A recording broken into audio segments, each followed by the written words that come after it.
people are awfully forgiving, or they just don't understand, what's been done to them. We are at an epochal shift. We're at a point where the West could tip into complacent and quite well off redundancy, or we could play a decisive role in the future. What the banks did was reprehensible. That was why there was the outrage at the greed of the bankers when we gave them money that was supposed to help them lend to others, but they decided to use that money to pay themselves bonuses. For what? For record losses? We are governed by corporations today, often by corporations that don't have very much interest in the United States of America. I don't know what happened, man. What happened to the United States? It went so far in the ditch. At what moment did it all go bad? Was it disco? Was it Donna Summer? Is that what killed America?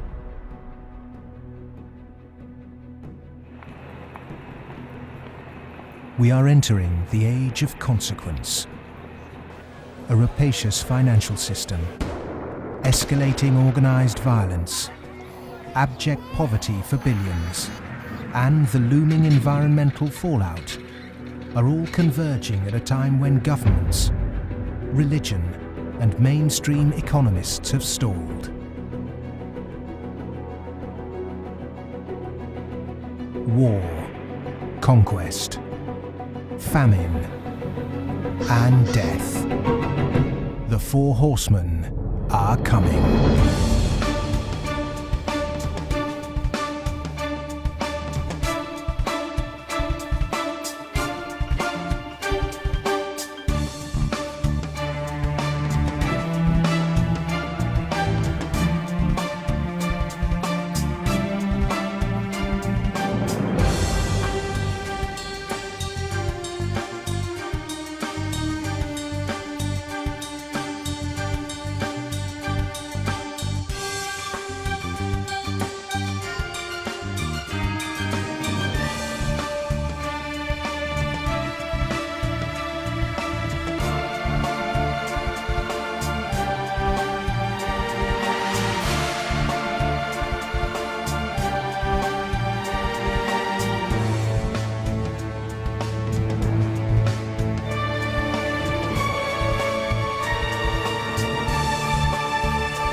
This is not a film that sees conspiracies.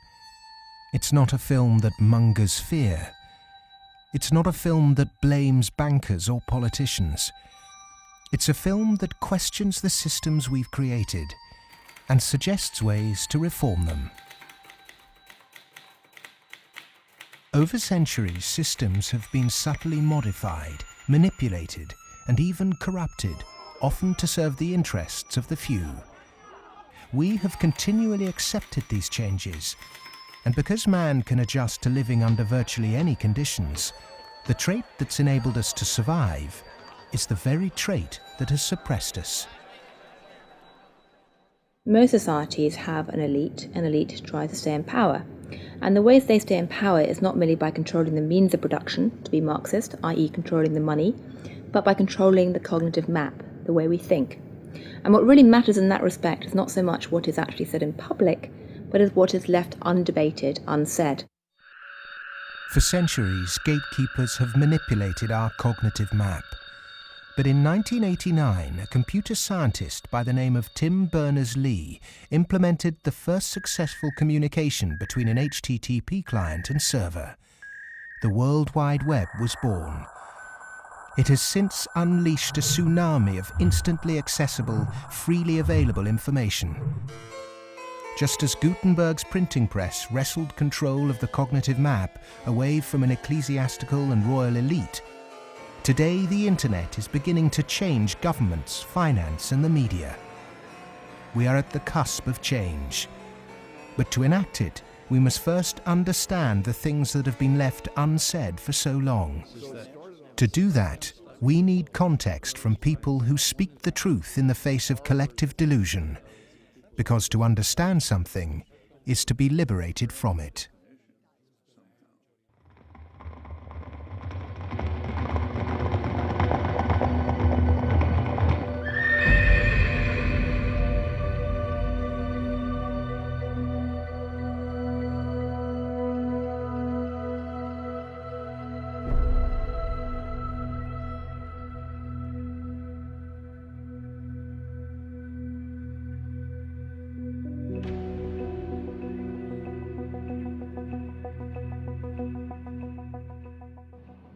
The end of World War II, we had 50% of the world's gross domestic product. We were making 54,000 airplanes a year, 7,000 ships, et cetera, and we were the new Rome.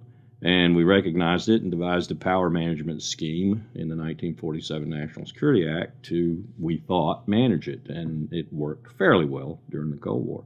But we haven't done anything since, and I think that's another sign of our inability to grasp the new world, if you will.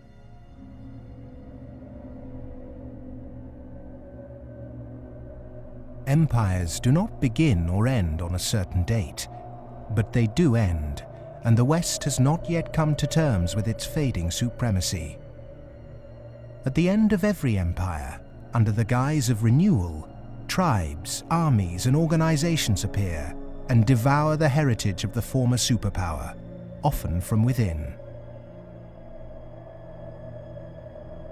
In his essay, The Fate of Empires, the soldier, diplomat, and traveller Lieutenant General Sir John Glubb analysed the life cycle of empires.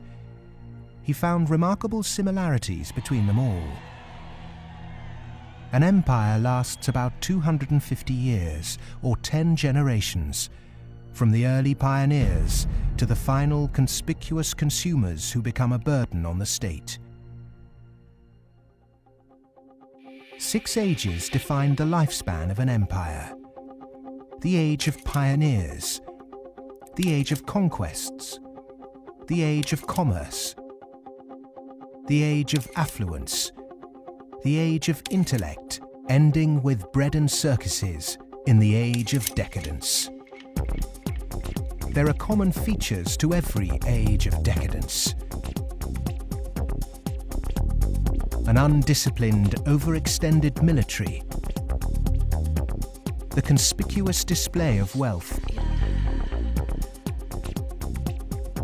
a massive disparity between rich and poor, a desire to live off a bloated state, and an obsession with sex.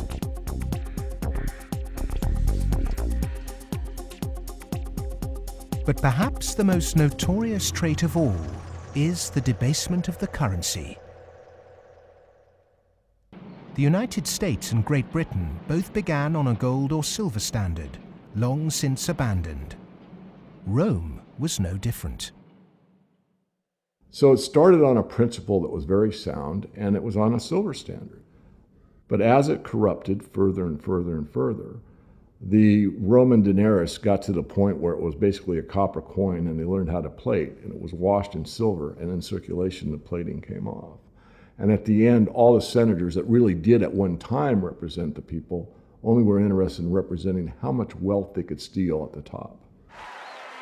Great empire wealth always dazzles, but beneath the surface, the unbridled desire for money, power, and material possessions means that duty and public service are replaced by leaders and citizens who scramble for the spoils. Historically, all the signs of the demise of empire are beginning to develop. Some are more trenchant than others. This current financial and economic crisis, that sort of thing always accompanies the demise of empire. The people of Rome were constantly being distracted by the gladiatorial events, and the politicians knew that they did this. Whenever there was unrest among the people, they had a huge event going on, and they created a new event with lots and lots of gladiators, and every day we're doing that. That is a common trait of declining empires. And so today in the United States, for example, you find a tremendous emphasis on all kinds of television programs that distract people from what's really going on. Sports is a big part of that, as it was in the gladiator times. In essence, we've been lulled into a lethargy, and we've accepted it. Just as our sports stars today earn vast sums, so did Roman charioteers. In the 2nd century, one by the name of Gaius Apuleius Diocles amassed a fortune of 35 million sesterces in prize money, equivalent to several $1 billion today. Strangely, perhaps, there's another profession that is disproportionately hallowed as an empire declines. The Romans, the Ottomans, and the Spanish all made celebrities of their chefs. And this again is typifying the end of an empire, where things were so great, we have this last oomph of momentum that we used to be great, and we felt great, and we don't feel it anymore. So everyone is out searching for it. Well, maybe it's in the best food, or the best clothes, or the best music, or the best movies, or a reality TV show, or another magazine. But you can never get enough of what you don't need. What you need is a strong moral conviction that is pervasive throughout the society, and integrity reigns.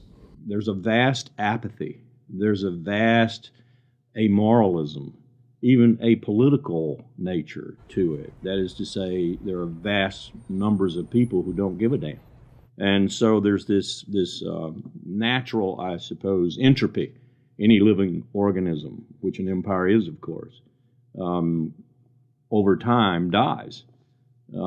Question is, how does it die? Does it die in a violent cascade of events, or does it die over a long period of time? The baby boomer generation were born into this age of decadence. Perhaps unwittingly, they've broken the unspoken intergenerational contract. Through unfettered consumerism, spiraling house prices, and a desire for eternal youth, the baby boomers have squandered future generations' inheritance. My generation, the generation right after my generation, I think we forgot that little phrase in the preamble to our Constitution, which says, and our posterity. All of a sudden it became us, period. The baby boom generation, which I'm a part of, has gone and done the biggest misallocation of capital in the history of mankind. We have had cheap oil, or cheap energy is a better way to phrase it. We've had an abundance of ideas, and we have chosen a system and perpetuated it that is probably one of the worst ways to use the blessings that were bestowed upon us. And we are going to pay a price for that. Human beings are inconsistent and paradoxical. We hope for peace and immortality, but continually invent new ways to destroy each other. We're capable of the kindest, most noble acts and the most horrific atrocities. Human beings are complex creatures. I mean, for example, we're capable right now, at this minute, of acting in such a way as to make it likely, if not certain, that our grandchildren are going to face terrible disasters. And we're consciously acting to accelerate that likelihood, even though we all love our grandchildren. How can you be more contradictory than that? In spite of all the economic activities of last 50, 60, 70 years since the Second World War, and all the industrialization, we have not yet managed to solve the problem of poverty, deprivation, hunger, malnutrition. Millions of people every night go to bed without food, and millions of people are throwing away their food. Waste on the one hand, and poverty and deprivation and hunger on the other hand. Malnutrition on the one hand, and obesity on the other hand. What kind of system have we created? Why, with such brilliant knowledge on the planet, are we still struggling to distribute wealth fairly? How has the human race developed a flawed system of government and economics that serves the few at the expense of the many? And with such poverty in an age of plenty, why have we not had the will to change such a vicious social structure? Greed is the fundamental kind of ingredients for the immoral economy. The problem is not that there's not enough in the world. People say that there's a poverty, we have to create more wealth. There's enough in the world for everybody's need, as Mahatma Gandhi said, but not for anybody's greed. But is it just greed, or does it go deeper than that? Is the problem systemic?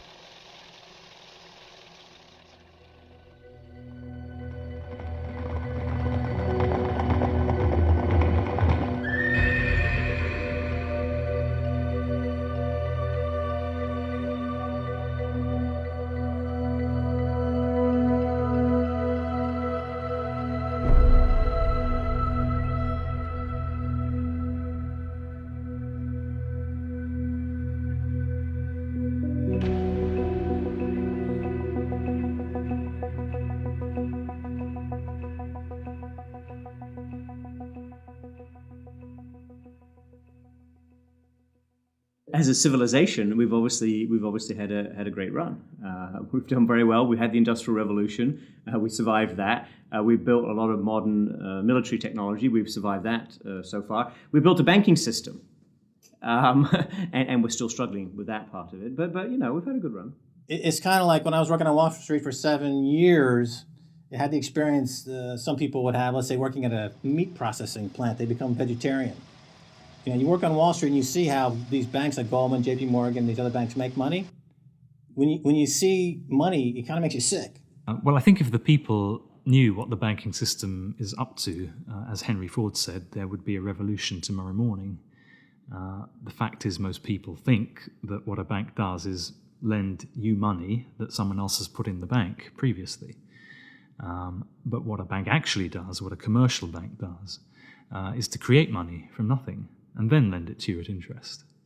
If I do that, if I manufacture money in my own home, it's called counterfeiting. If an accountant creates money out of nothing in the company accounts, it's called cooking the books. But if a bank does it, it's perfectly legal. And so long as you allow fraud to be legalized, then all kinds of problems are going to pop up in the economic system, which you can't do anything about. Private banks create money out of nothing and lend it at interest. Now, that sounds absurd. When I teach sophomores, about money in banking and how banks, they never believe it. And so you have to go through it again and again. Yes, banks really do create money. They really do. Here's how it happens. And it's absurd, and they're right to doubt that could possibly be what's really going on. But it is. Now, if the banking lobby is very strong, they're going to say, well, we don't want to change this system. We're making so much money out of it. What we have to do is, A, try and convince the people that it's their fault, that their wage claims are too high, and that's why we're having lots of inflation, or people are speculating on housing, and that's why house prices are going up. What they're not going to say is that this is happening because banks are creating money out of nothing and pumping it into the system, and that's why prices are going up.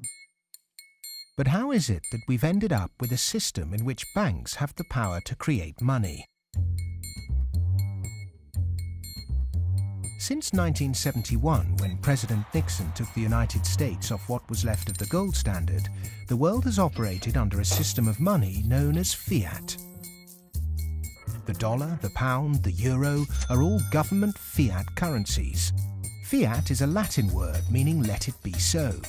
It is the law that this government currency be money. Indeed, without that legal enforcement and the fact that we must pay taxes with this money, that dollar bill or that computer digit that represents a dollar would be pretty much meaningless. Only the government has the power to issue fiat money, but banks can create it through lending. Over the last 40 years, since this system of fiat money became the global norm, the supply of money has grown exponentially. In fact, we've seen the greatest growth in the supply of money in history. But who benefits? Of course, those that have the power to issue money, governments and banks. Then, those companies and individuals that get this money early. They can spend it before the prices of the things they want to buy have risen to reflect the new money in circulation. In other words, they get services, products or assets cheap. But prices soon rise, So holders of assets such as houses or shares will then see gains without there necessarily being any improvements to the company or house in question. Often this can lead to speculative bubbles. But what about those at the bottom of the pyramid? Those on fixed wages or incomes, those who live in remote areas, or those with savings? By the time this newly created money has filtered down to them, the prices of the things they want to buy have increased. Their savings buy them less, however, and their wages remain largely unchanged. In some cases, they have to take on debt just to be able to afford the things they were previously able to buy, which means they have to go back to the banks. In reality, this process of creating money only redistributes wealth from the bottom to the top of the pyramid, and thus that ever-increasing gulf between rich and poor gets bigger and bigger and bigger. Well, when you get off the gold standard and you go into a fiat money currency, combined with a fractional reserve banking system, you end up compounding debt faster than you can ever possibly produce to support that debt. So eventually you're going to find yourself back into debt slavery. And that's what's happened in the U.S. For every dollar of GDP, for example, in the U.S., it also creates something like $5.50 worth of debt. Because this is what happens when our economy flips over and basically capsizes. And of course, the government solution now to address all the problems is basically to create more debt. You can never get enough of a currency that doesn't work. You can print it till kingdom comes, but you can't print wealth, and you can't get yourself out of debt by making more debt. If you could print wealth, Zimbabwe would be the largest, most prosperous country on the planet. We all know it doesn't work. Of the money in the world today, 97% of it is debt. The French philosopher Voltaire once said, "All paper money eventually returns to its intrinsic value, zero."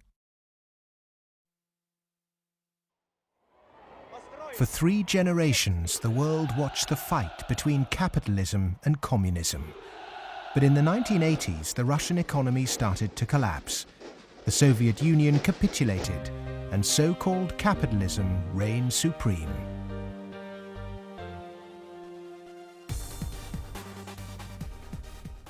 Before 1989, we had a battle between communism and the market. And in that battle, there was a sense of, let's not expose the flaws in the market economy. This is too important of a battle that you don't criticize our team while we're fighting their team. And their team, associated with authoritarianism, with a failure to deliver well-being to their society, it was very clear that if you had to choose between these two, which was better? Communism failed first for various reasons. I think it was inefficient, human rights, lack of respect, so forth. So capitalist West has been continuing in a triumphalist mode, thinking, our adversary has failed. That means we're doing everything right.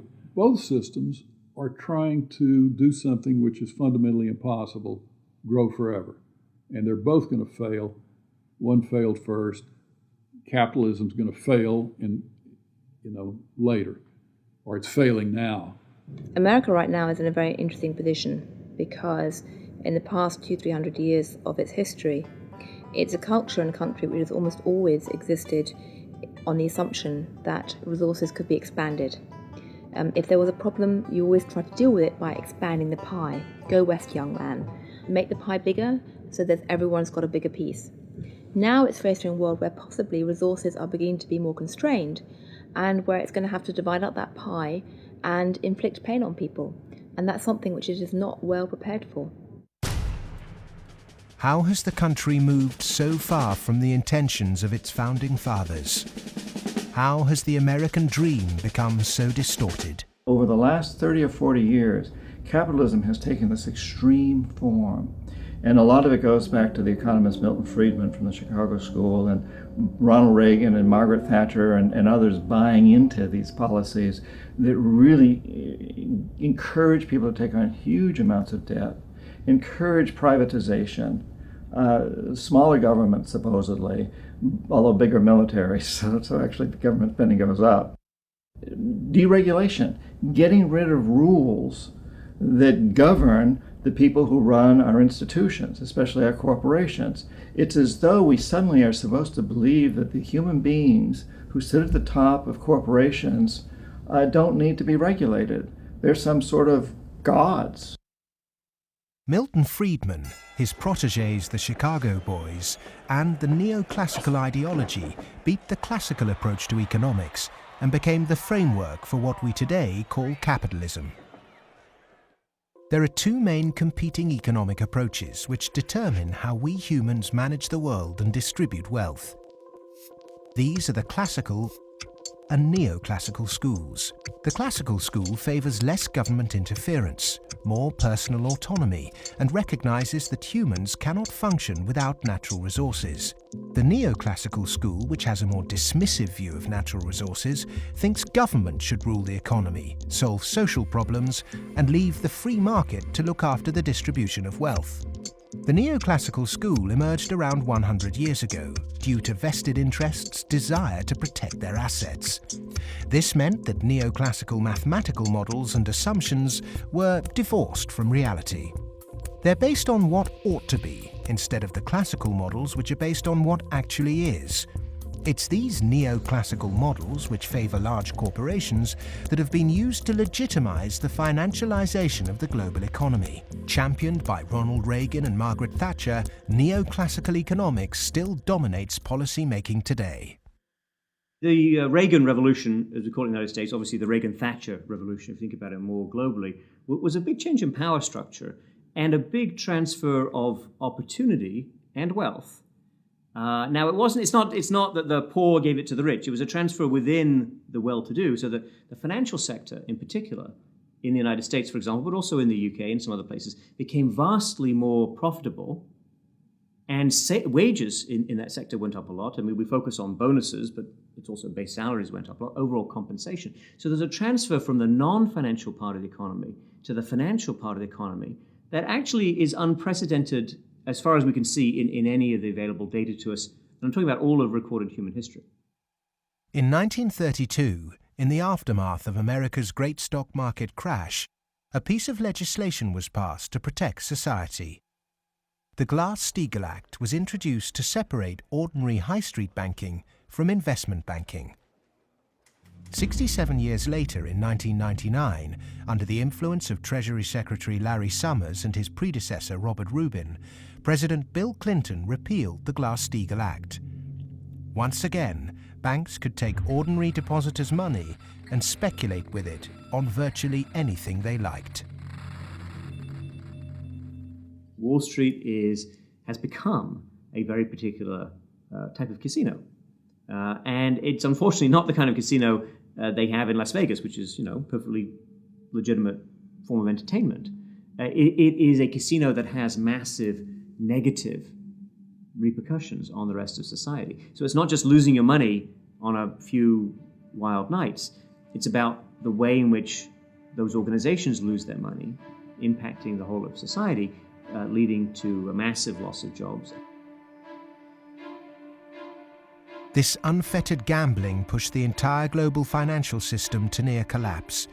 With balances and debt obligations larger than the GDP of entire countries, the banks had become too big to fail. The West was unprepared, and bankers met their reeling and disorientated governments. You have to bail us out. We need money. If you don't give us the money, the whole thing goes down. And what are you going to do with millions and tens of millions of people who have lost everything in their bank account? You will have a revolution on your hands. So fork over the money. Borrow the money, create it out of nothing, and give it back to us, and so that we can face our problems and not go under, or otherwise. And this is what Mr. Hank Paulson did in the U.S. Congress. He went there one day and he told them, well, look, we need $700 billion, and we need it now, or else. Is this system we call capitalism really capitalism? In a capitalist system, government is supposed to be small. But today the state is more bloated and invasive than it's ever been. Individuals and companies are supposed to operate in a free market. Good enterprise is rewarded with profit, and flawed enterprise with failure. But during the 2008 banking crisis, the people saw the Western economic system divided in a way they were told could never happen. Socialism for the rich, capitalism for the poor. And in America, for example, the banks that got in trouble got bailed out by the government. That's socialism. And people are arguing against socialism in America, and yet it's probably the most socialist country in the world right now.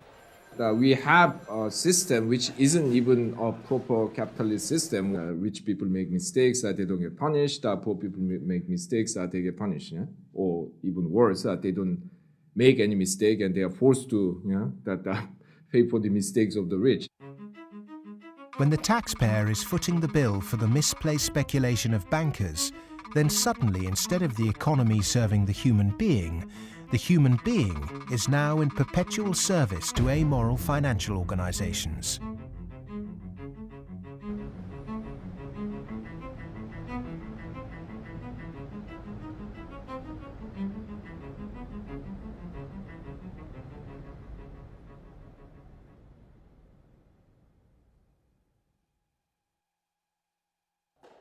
It was the head of the Federal Reserve Bank, Alan Greenspan, who after 9/11 slashed interest rates to encourage lending.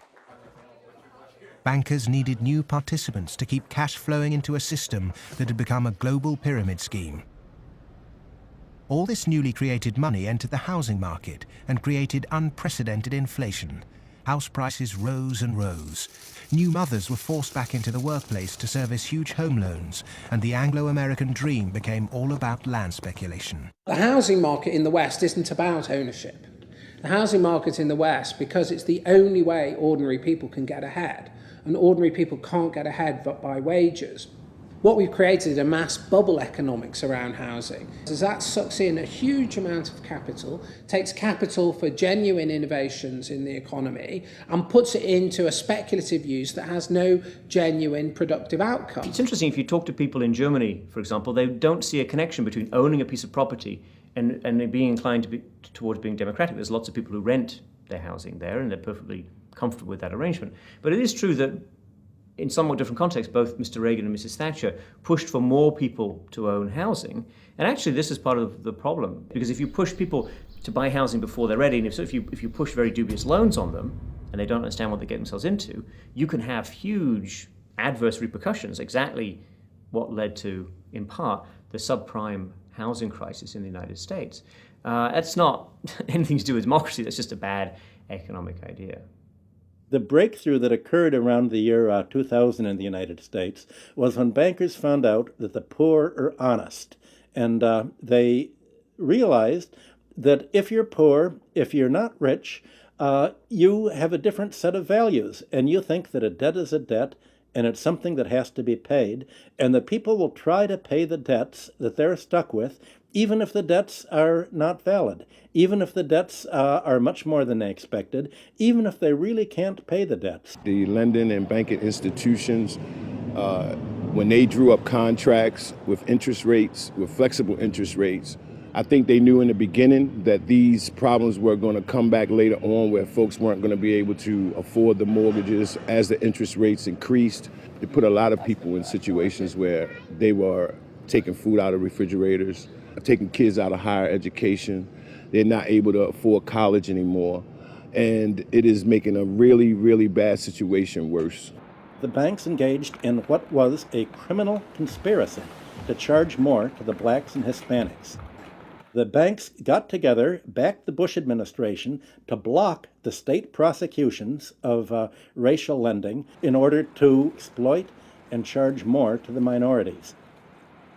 These are loans which were made by one of the major lenders in the city and in this country, Wells Fargo, in which Wells Fargo targeted minority communities in the city, put borrowers into loans that they could not afford, put borrowers into loans that were of the subprime variety, therefore more expensive and less advantageous to the borrowers.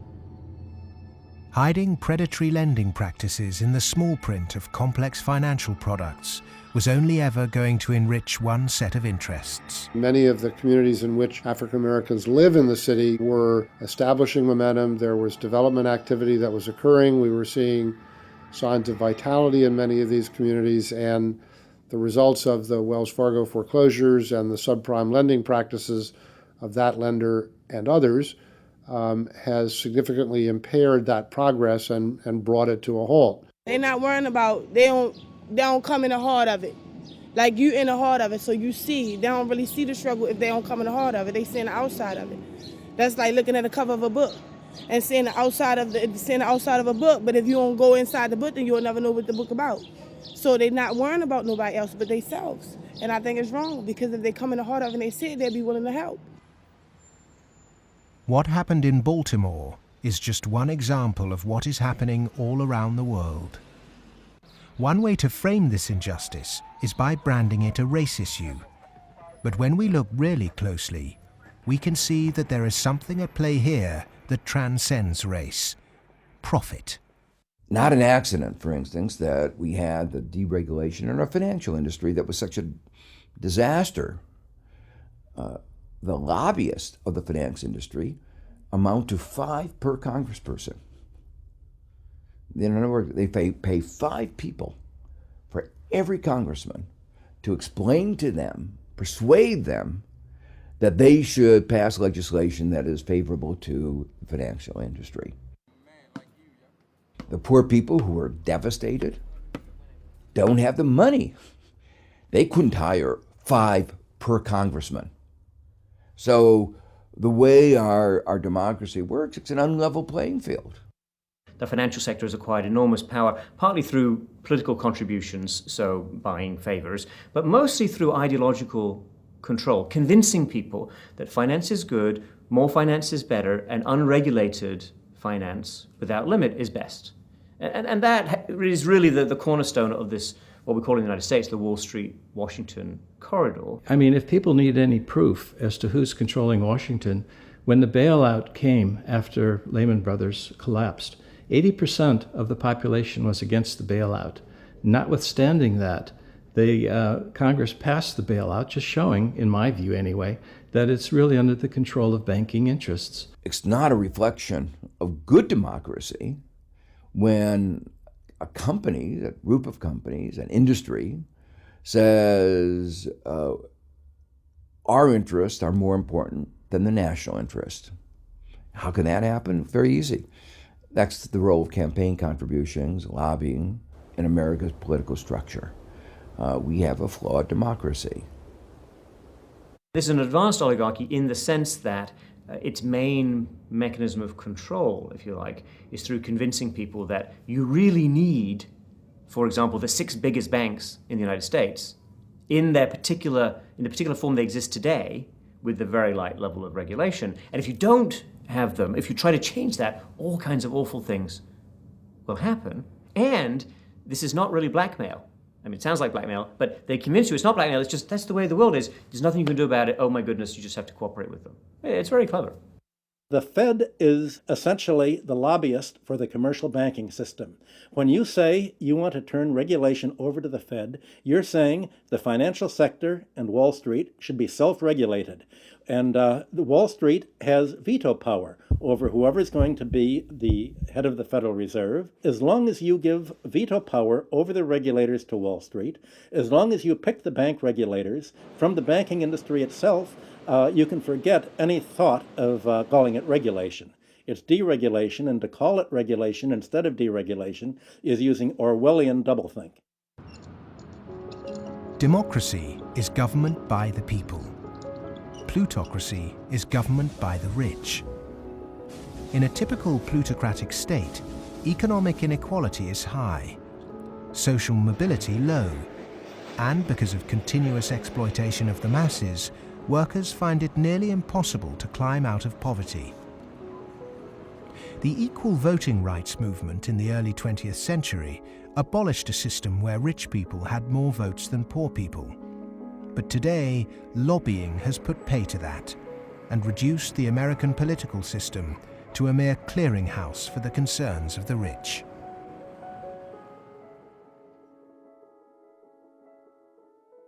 The Goldman Sachs machine is one of using profits to buy influence in Washington, to change laws, to make it easier to make money on Wall Street, to be used to buy influence in Washington. So it's a self-reinforcing malfeasance machine that is continuing to grow as a parasite in the economy and continuing to kill the host. Famous for claiming it did God's work, Goldman Sachs is one of the most influential investment banks in the world.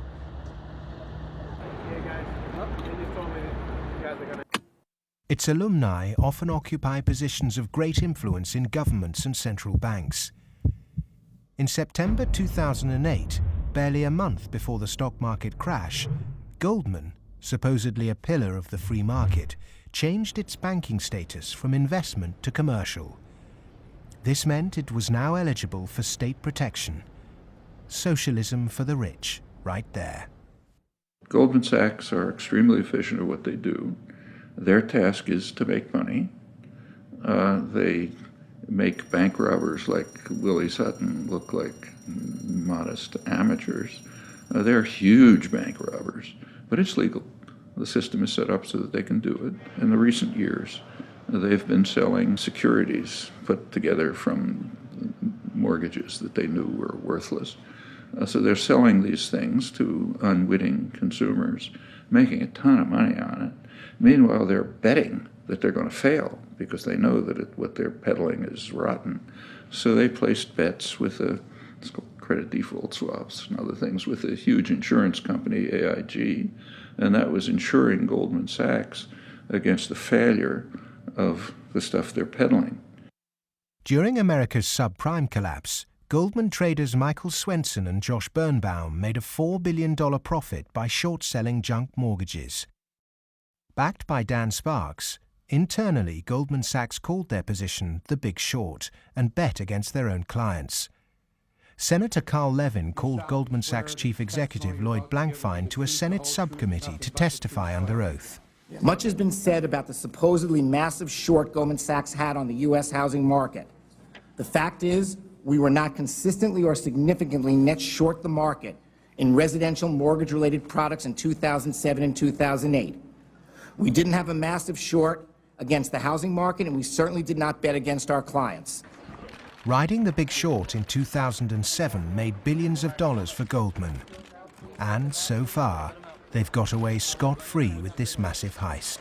So they're now back bigger than before, richer than before, biggest profits they've had in history, huge bonuses.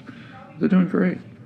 A lot of what they're doing has, in fact, probably maybe all of it, has almost nothing to do with the benefit of the economy. Can there be any objection to genuinely talented people earning big money if they bring something new and tangible to the world? If they take great personal risks with their own money and actually bring greater prosperity for all? In a free market, if I have a brilliant idea that I can run an automobile on grass clippings, as an example, and I produce that car, my motivation might be to make money. But if the market says, my goodness, this is the greatest automobile ever invented by mankind, and I make $1 billion, I've not only served myself, but I have served everyone else that needs transportation. And that is the brilliance of a free market, is that paradox that you can serve yourself and simultaneously serve others. And that's what it's all about. But how many of the general public have achieved greater prosperity through a banker's bonus? It was against the holy backdrop of St. Paul's Cathedral in London that Goldman Sachs vice chairman and mouthpiece Lord Griffiths gave insight into how certain bankers really think. The devoted Christian defended extortionate bonuses. I'm not a person of despair, I'm a person of hope. And I think that we have to tolerate the inequality as a way to achieving greater prosperity and opportunity for all. The fundamental Christian view, and I would say of Islam as well, and certainly of Judaism, is that wealth is to be shared. money has to be shared. You can't take it with you. And from that develops a whole lot of stuff about justice and the economy and so on. And we've lost that, and instead we've got people accumulating more and more. And I just think it's disgusting that people have lost their homes, they lost their jobs, they can't pay their mortgages from bankers who made a big mistake and then paid enormous bonuses. I'm sorry, that is simply wrong. And I can't understand why we are not more vociferous about that. When rich people tell you that they specifically have to be rich through these egregious rip-off mechanisms, that's just self-serving propaganda and it should be disregarded. It is true that when you organize human society, some people get ahead and some people struggle. That's a natural mechanism. But saying, we've got to have inequality, therefore Goldman Sachs must be organized along the following lines, that's a complete non sequitur. At what juncture, at what point does morality enter into the economic calculus? In a way, many people think that Adam Smith gave us a free pass, a way not to think about morality. Because what Adam Smith said was that individuals in the pursuit of their self-interest are led as if by an invisible hand to the general well-being of society. Now let me make it clear, Adam Smith didn't really say that. That is to say, Adam Smith was very much aware that businesses, when they got together, conspired against the public interest, raised prices. He was aware of monopoly. He was aware of the importance of education that the private sector couldn't provide. So he himself was aware of all the limitations, but his latter-day descendants have forgotten all those caveats. Adam Smith was the godfather of classical economics, but since its publication, his work has been used as a political football, financiers twisting his words to suit them. Lord Griffiths advocates ruthless individualism to push this idea that if bankers get rich, then we get rich too, through a process known as trickle-down economics, or horse and sparrow theory. If you feed the horse enough oats, some will pass through to the road for the sparrows. The idea is that extreme wealth concentrated on a small minority will eventually trickle down to everyone else. But it doesn't work. Because by the time the money reaches the people at the bottom of our money pyramid, it's lost its purchasing power.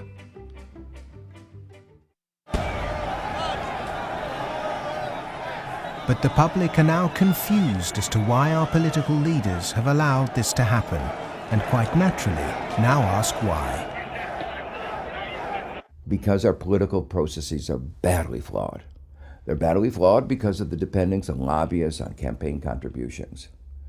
So that's why, my view and a view I think of a lot of people is that we have to restructure our political processes to give more voice to the ordinary citizen and less voice to the interest group, to the moneyed groups, to those who have taken such a large role in shaping our tax code, our regulatory regulations, and so forth.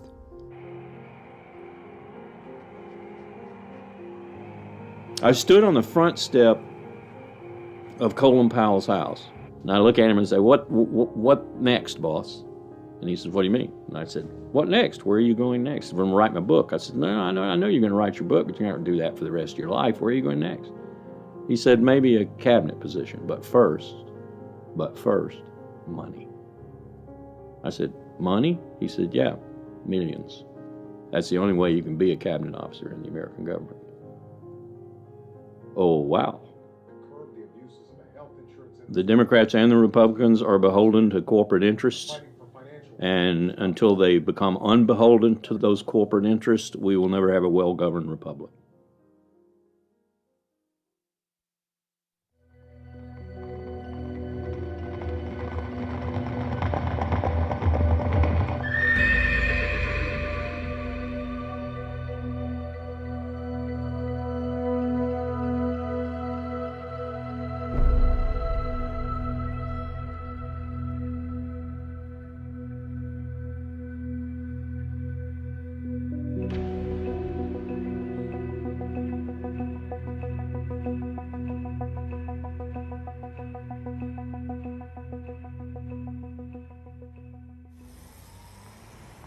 The inherent iniquity in our system of money, banking and politics has not just had consequences domestically, but also on a massive scale globally.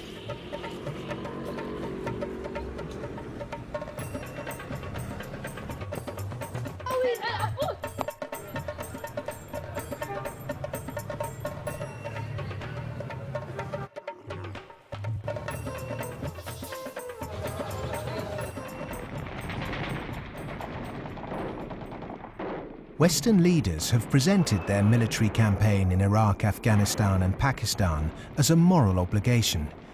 But are there other reasons for it? The first financial beneficiary of America's foreign policy is the military. In particular, those who supply it with arms and equipment. The military has won wars, but how successful has it been in its bigger aim to eradicate terrorism? The drone attacks not only failed, but they've created extra extremism. They've helped in radicalization of youth in the northwest frontier and also in certain parts of Punjab and Pakistan. And because time after time, and sometimes, there's a feeling that America does this deliberately to destabilize Pakistan. I'm not so sure about that, but I certainly think those people who actually support this policy, every time you kill 10, the so-called terrorists, you create 500 more because they see the drone attacks as an attack on a sovereign state of Pakistan. If they really wanted to flush them out, there was no need for a huge military operation in Swat, causing the entire district to become internally displaced persons.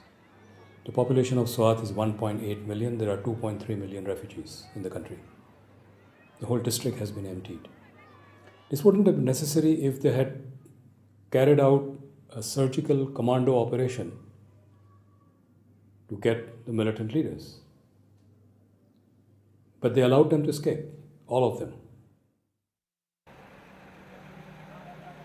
After the military, the next financial beneficiary are those who win the contracts to conduct the rebuilding process.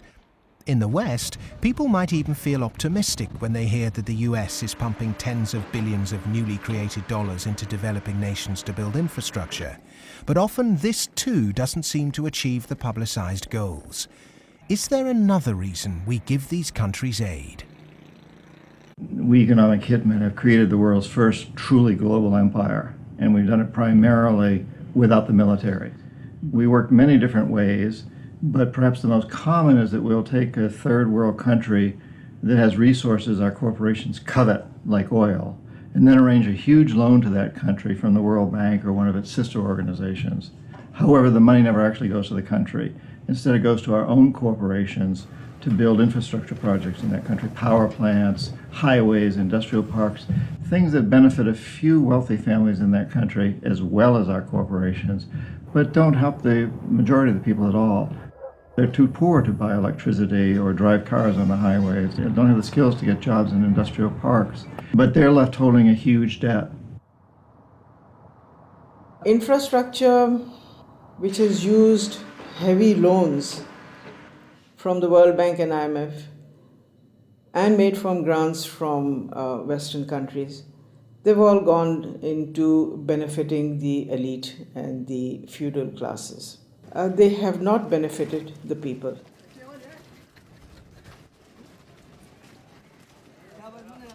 A lot of money goes to these consultants and companies from the West who charge huge amounts of money, and actually the real money on projects and on ordinary people is very limited.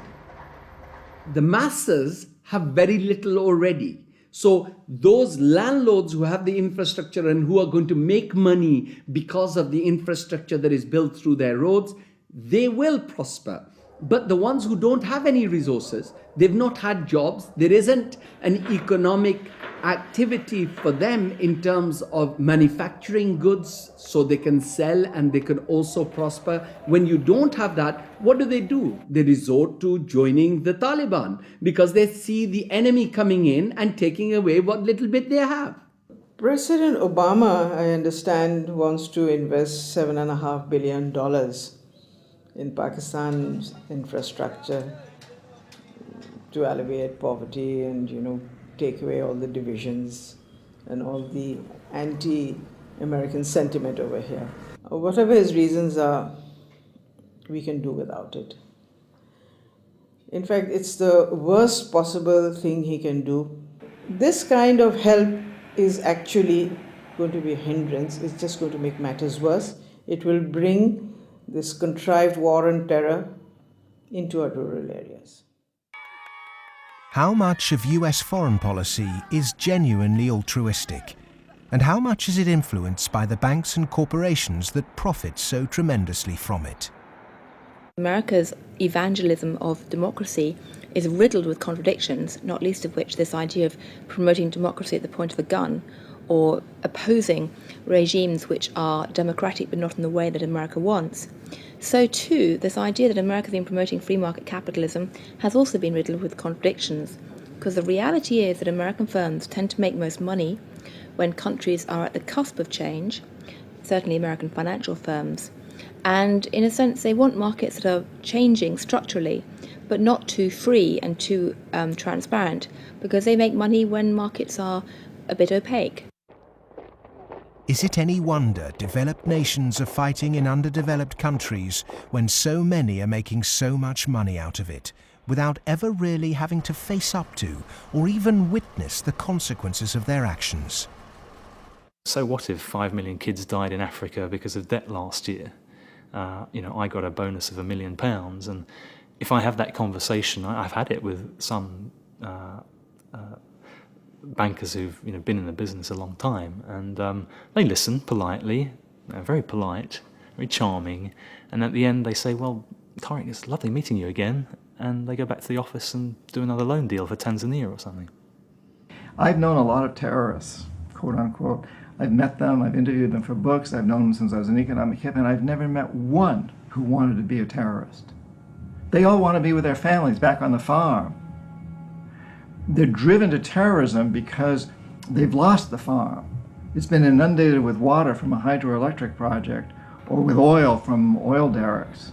Their farm's been destroyed. They can't make a living for their kids. Or in the case of the Somali pirates, their fishing waters have been destroyed. And that's why they've turned to this. It isn't because they want to be pirates or terrorists. Now, there may be a few crazy people. There are a few crazy people with their nuts loose. There'll always be serial killers. There'll always be crazy people. Maybe Osama bin Laden's one of them. But they do not get a following unless there's a terrible injustice going on. And people are starving and they're deprived. And then they will follow these crazy people because they seem to offer an alternative. If we want to do away with terrorism, if we want to have what we in the United States call homeland security, we've got to recognize that the whole planet is our homeland. What does the word terrorist actually mean? Many terrorists would sooner describe themselves as freedom fighters. Could it be that the charge of terrorism could just as easily be made against Western corporations, speculators, and policymakers? When we talk about terrorism, it means what they do to us, not what we do to them. And what they do to us can be pretty ugly, although it's not even a fraction of what we do to them. I mean, take, say, 9/11. That was a pretty serious act of terrorism, maybe the worst single act of terrorism in history. But it could have been worse. I mean, suppose, for example, that Al-Qaeda had bombed Washington, bombed the White House. It killed the president, installed a harsh military dictatorship, brought in a bunch of economists who drove the economy into its worst disaster in history. Well, that would have been worse than 9/11. And I'm not making it up. It happened. What's called the first 9/11 in South America, namely in Chile. On the 11th of September 1973, the democratically elected Chilean president Salvador Allende was overthrown in a coup. A dictatorship under Augusto Pinochet was established that ruled Chile until 1990. There was the systematic suppression of all political dissidents. Thousands were imprisoned and murdered. Who was involved in that first 9/11? It's not hard to find them. Right in Washington and London and so on. But that's off the agenda. That doesn't count. There's a principle of ideology that we must never look at our own crimes. We should, on the other hand, exult in the crimes of others and in our own nobility in opposing them. The root causes of so-called terrorism will not be solved by increasing economic inequality. If governments really are serious about combating terrorism, then they must start with real structural reform back home. As long as banking empires chase infrastructure and debt deals in pursuit of profit, the West will continue to export injustice through finance. Millions more will be displaced, terrorism will thrive, and neo-colonialism will continue to end more and more lives around the world.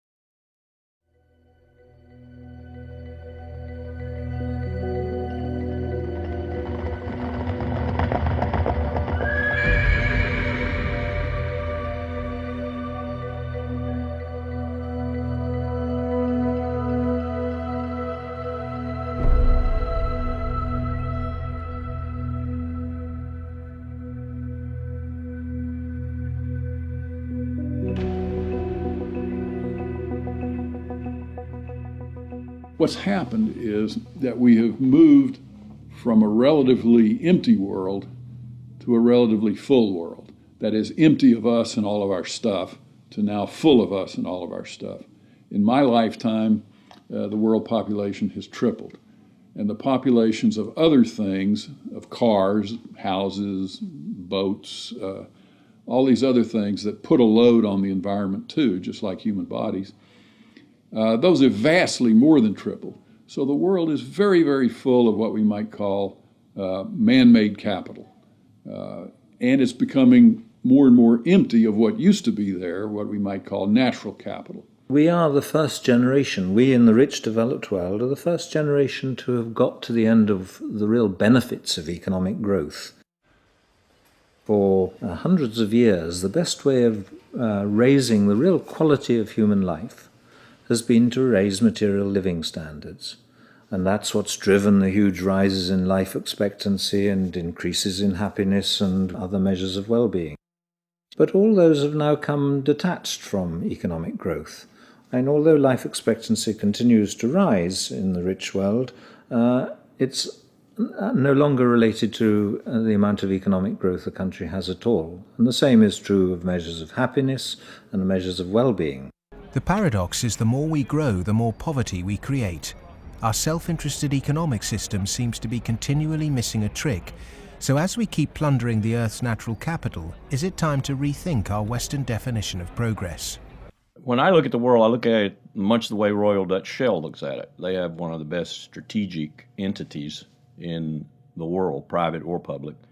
And Royal Dutch Shell has posited two scenarios. One is called Blueprint and is obviously a planned corporate structure where world leaders get together and they think about things like energy transformation, planetary warming, and dwindling fossil fuels and so forth. The other is called Scramble. And Scramble is pretty much what it sounds like too. It's a mess. Interestingly enough, in 2075, the ending year for these scenarios, as I recall, we get to about the same place. It's just that Blueprint leaves a lot less blood on the floor. Scramble leaves a lot of blood on the floor as people fight for these resources and so forth. The reason oil companies are drilling miles under the sea is that the world's easily accessible oil has already been found and largely consumed. Not only are oil supplies dwindling, major new metals discoveries are becoming increasingly rare. 40% of the world's agricultural land is seriously degraded, and ever more volatile yields continue to be unevenly distributed. It may be that the looming environmental threat is not global warming, but the exhaustion of the world's resources. we're going to have struggles for finding land sufficient to grow the agricultural products for what the United Nations says is going to be a 9 billion Earth population. We're going to struggle over non-renewable fossil fuels as they run out. I think Shell posits about 2075 they'll be gone. And we're going to struggle over things like water and other precious resources that are necessary to our life and to our economy. And this could be, as Shell says, a blueprint affair with world leaders working together to share and share alike. Or it could be a real mess, and Shell, incidentally, bets on the mess. Just like the baby boomers' failure to look to the next generation, our outdated competitive mentality for a world of depleted resources could have devastating consequences. Our economic setup encourages one-upmanship, competition and comparison, whereas the progress humans have made over millennia has been largely based on cooperation. In any species, in almost any animal, there is always the potential for huge conflict, because with any species, all members of that species have the same needs, so they might fight each other for food and shelter and nest sites and territory and sexual partners, all that kind of thing. But human beings have always had the other possibility. We have the possibility to be the best source of support and love and assistance and cooperation, much more so than any other animal. And so other people can be the best or the worst. You can be my worst rival or my best source of support. In a progressive society, to meet our common economic, social and cultural needs, we must move from globalization to localization. The benefits of a communal sense of fellowship, responsibility and purpose in a life driven by production, not consumption, would lead to happiness and satisfaction. Indeed, we must ask, have our modern consumerist lifestyles made us happy?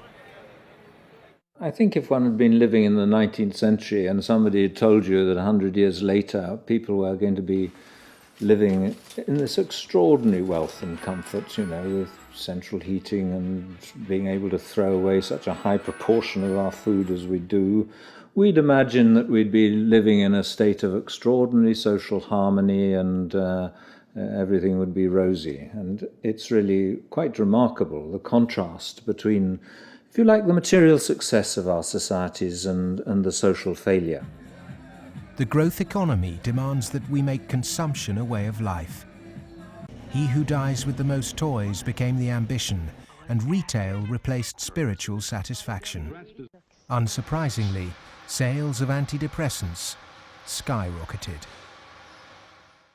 The fact is that the world economy over the last few years, a good share of my lifetime, has been built either on the military or on producing items that most people don't need and really don't even want when you come right down to it, but we all got to have them. Consumerism is driven by our extraordinarily social nature, that we want to have the stuff so we look good in other people's eyes. It's because I experience myself through other people's eyes, the feelings of shame and embarrassment or pride and maybe feeling envied, all those things. So, the goods are just a way of, if you like, mediating the relationship between yourself and others in this extraordinarily alienated hierarchy. What's really suffered is human relationships, family life, the things that really matter to us. And in the end, the only thing that makes human beings happy isn't money. It's very clear that past a certain level, you only get marginal gains from wealth.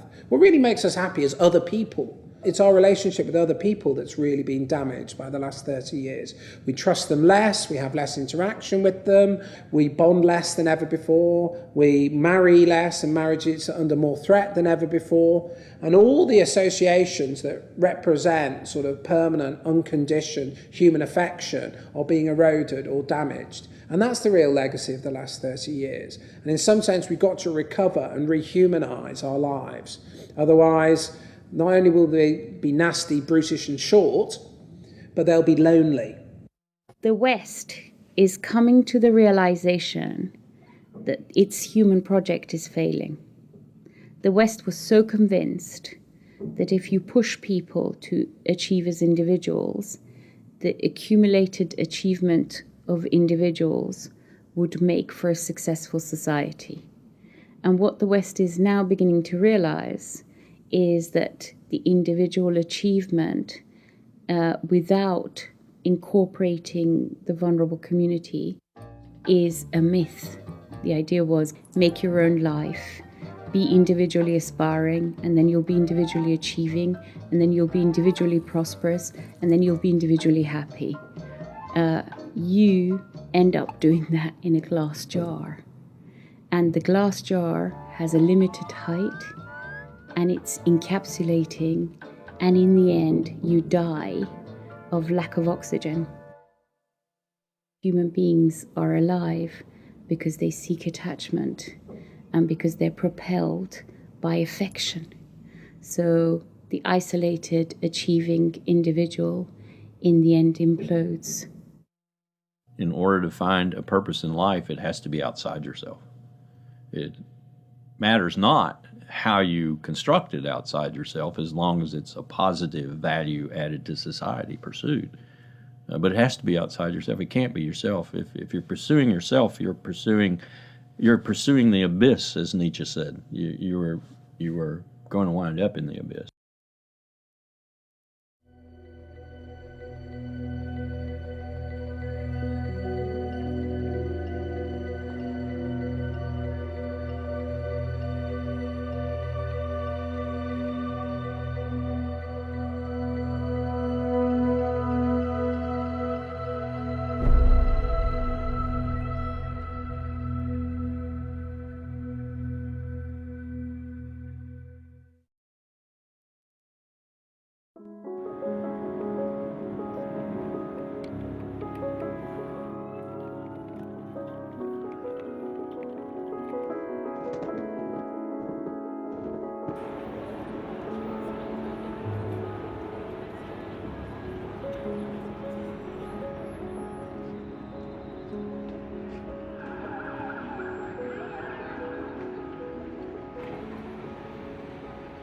One of the most powerful cultural frameworks that shapes the way we think today in the West is the Hollywood film construction. And it follows a particular cultural pattern in that there is a beginning, there is a middle and an end, there is drama, tension, there's resolution, there's usually a goodie and a baddie, and there's usually a story told through the medium of human beings. This Hollywoodization of the way that people communicate and the way they tell stories about themselves and view their recent history has very much impacted how we look at the financial crisis, in that people look at the beginning, the middle and the end. They look at the drama around Lehman Brothers and they wanted, say, a resolution, and they wanted baddies, they wanted sacrificial victims as well. So people have focused on a few individuals. And the idea that somehow it wasn't just one or two individuals who were at the root of the problem, it was a systemic problem, that actually almost everyone who participated was in some way guilty, either of outright negligence or simply failing to ask the right questions or simply failing to ask why money was so cheap for so many years. The idea that it was a systemic flaw is something which is very hard for people to grasp and even harder to depict as a good story. Perhaps there is this feeling of helplessness because we don't understand what the real problem actually is. Cleansing a few bad apples will not rectify the flaws at the heart of the Western economic system. A system that should be protecting people is in fact the very thing that's enabling our four horsemen to ride with such vengeance. The modern-day four horsemen: a rapacious financial system, escalating organised violence, abject poverty for billions, and the exhaustion of the Earth's resources, are riding roughshod over those who can least afford it. They gallop unchallenged because the cognitive map that's been put in place by our schools, universities, and our media does not encourage us to question accepted norms. Instead, there is apathy. In a sense, I think we're rather depressed societies. We've got used to the idea that there's nothing that can be done. There is no alternative, that, we're never going to deal with these environmental problems and we live in a dog-eat-dog society and that's it.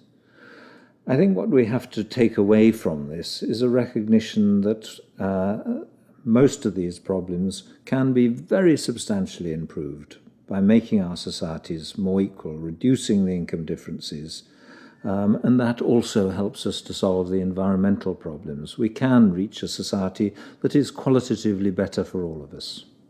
Well, the apathy is sort of engineered because you don't have any discussion of this in the public media, hardly by surprise. The public media are owned by the real estate and the financial interests, and they're not going to explain to people the integration between the financial, insurance, and real estate sectors, the FIRE sector. There's this disinformation going on, passing the buck, denying what the real driving factors are. All of these are common strategies. In fact, even in education, you can see that banks have helped to set up universities. They've funded them. They fund think tanks. They have educational foundations. They own newspapers.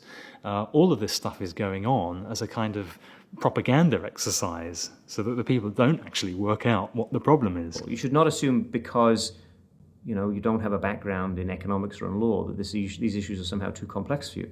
They're not complex at all. It's very simple. It's about power, and it's about democracy, and you understand that just as well as I do. One source of this disinformation is the neoclassical school of economics. These economists and academics have been successful in convincing the world that their models were gospel. But just as Gutenberg's printing press was revolutionary in the 16th century, today we're at the dawn of internet enlightenment, which will remove the cloud of ignorance upheld by academic and media gatekeepers.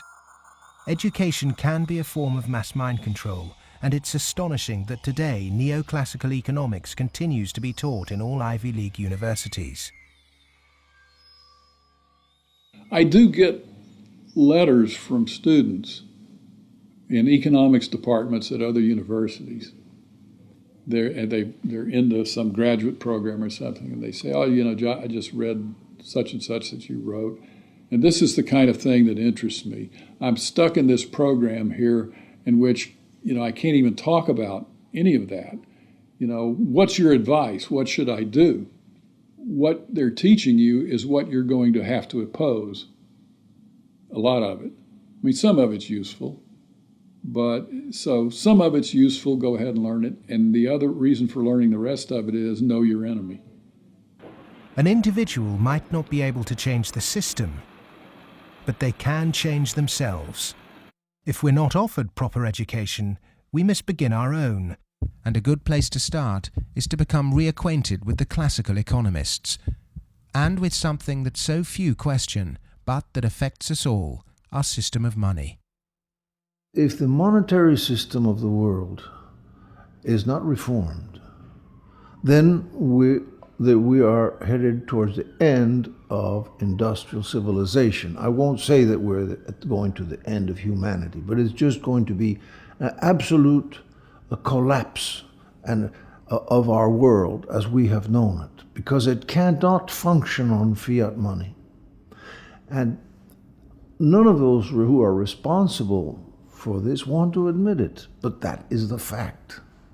The fiat system of money is a man-made law, and it's been abused. Is there a form of money whose law is not set by man? When you look at natural law and gold, I sort of describe gold as being a natural form of money. All of the gold that's been mined throughout history still exists in its above-ground stock. It's about the size of 2.5 Olympic swimming pools if you put all that gold together in one place.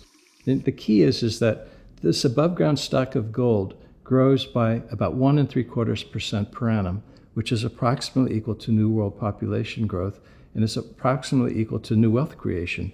So as the net result of this is that you have this very good consistency in gold's purchasing power over long periods of time, because the supply-demand equation is very much in balance. To achieve human liberty, you really need to have sound money, and gold is the only way to do that, because only gold is outside of the control of politicians. With modern man-made monetary processes, a chronic excess of debt has built up at every level of society. Debt is now regarded as normal. It isn't. It's a form of slavery. But how much do we question our debt? And what should we now do about it? The classic example, most recently, of a debt cancellation was the German economic miracle in 1947. The Allies canceled all domestic and international German debts, except for the debts that employers owed their employees for the previous few weeks, and except for a basic working balance that everybody was able to keep in the bank in order to buy food for the next few weeks or so. Essentially, you would follow the 5 or 6 pages that the currency reform of 1947 did in Germany. You would start with a clean slate. That means that everybody would own their property free and clear. And the problem here is that you'd wipe off the savings that are the counterparts of that. That actually would not be such a bad thing if you look at the fact that the wealthiest 1% of Americans have concentrated an enormous amount of wealth in their own hands, more than at any earlier time since statistics have been kept. Our system of taxation also needs addressing. Currently, we're taxed on what we produce. Perhaps it would be more progressive to tax what we consume. How many American people realize that the Founding Fathers never intended Americans to be taxed on their labor? In other words, they weren't meant to pay income tax. The tax system that was exported from Britain, a relic of colonialism, has duped the world. The most important element of a tax system is to do what everybody expected to be done in the 19th century, and that is to base the tax system on land taxation, on the free lunch of land value, and on what John Stuart Mill called the unearned increment, the income that landlords made in their sleep, as he put it. Who made oil in the ground, coal or iron ore? These are things which are not the products of human effort. Of course, extracting them is, but their existence is not. And so the rents from natural resources are a wonderful source of taxation.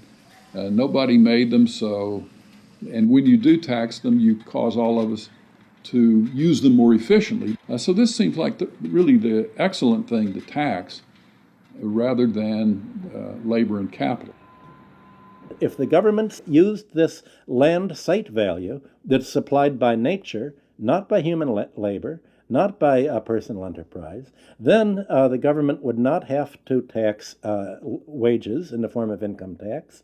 It wouldn't have to imply sales tax that add to the price of doing business, and it wouldn't have to add the proliferation of business taxes.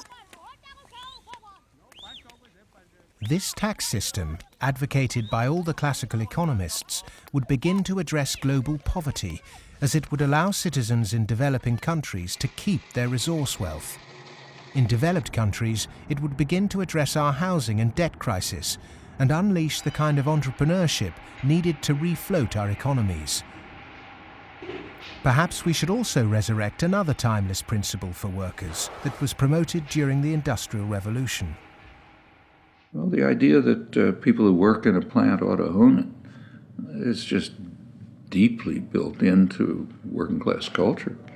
So right around here at the early Industrial Revolution in the late 19th century, working people simply took for granted that, yes, of course, the workers should own the mills in which they work.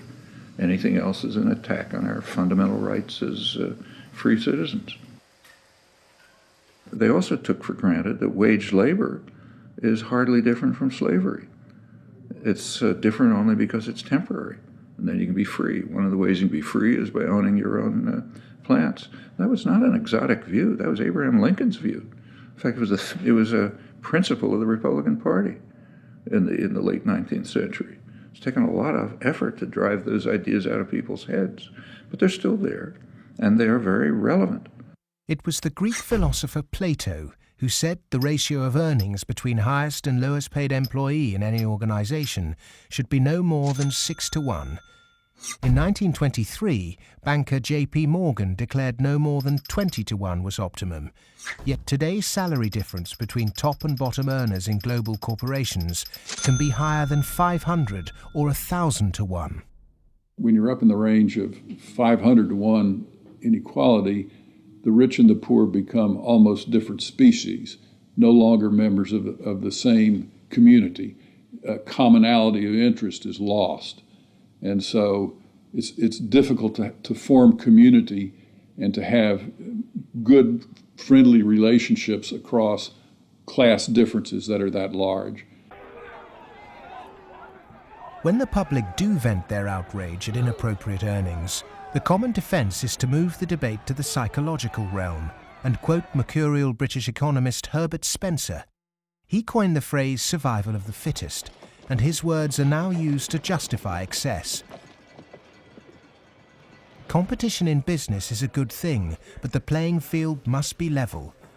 Monopolists have too much because the system they game is rigged. Under the current economic setup, the fitness of the vast majority of the world's population is irrelevant. Those that are made to pay for this crisis are not those that caused it. But those who caused it, for survival, will no doubt try to marginalize this film as socialist or even Marxist.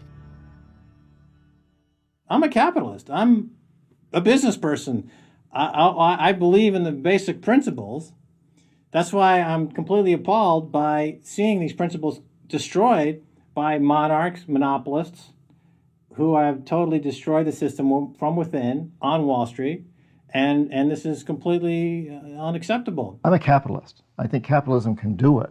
It's not a question of getting rid of capitalism. It's a question of getting rid of this terrible form of capitalism. Capitalism, more broadly understood as market economy, not only has a future, I can't see the future of the world without it. But the question is, what kind of capitalism? What kind of market economy?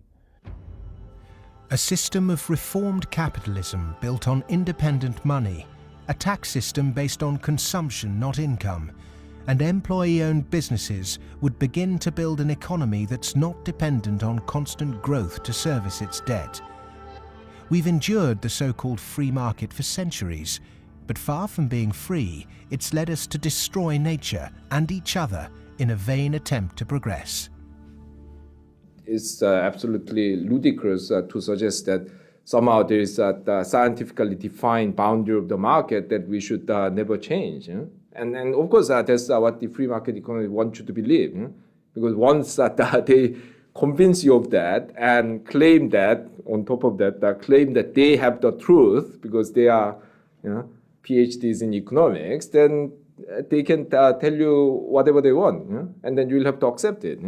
But that's where we have to take these guys on. Politics is about drawing the boundary of the market. When you think about it, a lot of things have been taken out of the market over the last 2-3 centuries. 2-3 centuries ago, you could buy and sell human beings, child labor, a lot of things that you wouldn't imagine you could buy and sell today. So, over time, we have redrawn this boundary, and there's nothing wrong with redrawing the boundary again. Things that were considered absolutely reasonable in the 1850s, like selling any chemical on a street corner and telling you that it's a pharmaceutical drug that will be good for you, things like that were absolutely commonplace then, are now serious criminal offences. Well, the same thing will be true of active money management in 100 years.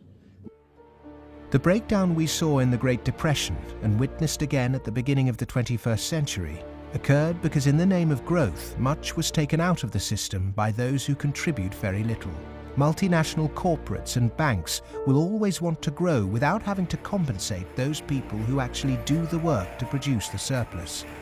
In the past, every time too much was taken by those who contributed little, people rose up to halt the violent practices enacted by a tangible enemy. Today, the question is, with such a formless enemy pervading every element of our economic and democratic process, can it be done again? Of course it can be done again. Look, it's a cycle. We're not debt peons, but maybe rats running around a little wheel in somebody's big cage somewhere. The finance rises. Finance becomes organized. You make a lot of money in banking. It's easy to go out and buy politicians. But the essence of democracy, the essence of American democracy, is this is a repeated confrontation, a repeated showdown. And in the 1830s, Andrew Jackson beat the second bank of the United States. In the early 1900s, Teddy Roosevelt beat J.P. Morgan and John D. Rockefeller. In the 1930s, Franklin Delano Roosevelt, FDR, beat everyone from Wall Street. And now we have to do it again. the one single thing that makes me optimistic rather than cynical, pessimistic, is my students. First, I do not see the desire to go to Wall Street amongst them. I see the opposite. Second, I see a disdain amongst them for people who are motivated. Not just they don't want money, I see a disdain amongst them for people who do just want money. The crises we face today are created by humans. And what is created by humans can be changed by humans. So we are all capable of transforming our world. Revolutions are philosophical. Getting organized and preventing the culprits camouflaging the real problem means it's possible to embark on a bloodless revolution against the violent organizations and barbaric leaders who've trashed the economy. Central banking, rigged capitalism, land speculation, income tax and neoclassical economics have corporatized democracy, stunted progress, perverted the course of human destiny and compromised the future of this planet. If these issues aren't addressed, then the next implosion will be on a scale unimagined. Whatever the propaganda, at the beginning of the 21st century, central banks' unregulated cheap money pumped up land values, which created an unsustainable asset bubble in a world that once again operates a rigged tax system that enriches entrenched privilege. Neoclassical economics have ruined life for the bottom billions, tempted everyone into intergenerational conflict, and created massive suffering that has no limits. Human beings go mad in crowds and come to their senses slowly and individually. History is littered with examples of people who threw themselves off the yoke of oppression to adopt radical change, only to end up with popular new rulers that maintain the status quo. To really understand something is to be liberated from it. Dedicating oneself to a great cause, taking responsibility, and gaining self-knowledge is the essence of being human. A predatory capitalist's truest enemy and humanity's greatest ally is the self-educated individual who has read, understood, delays their gratification, and walks around with their eyes wide open.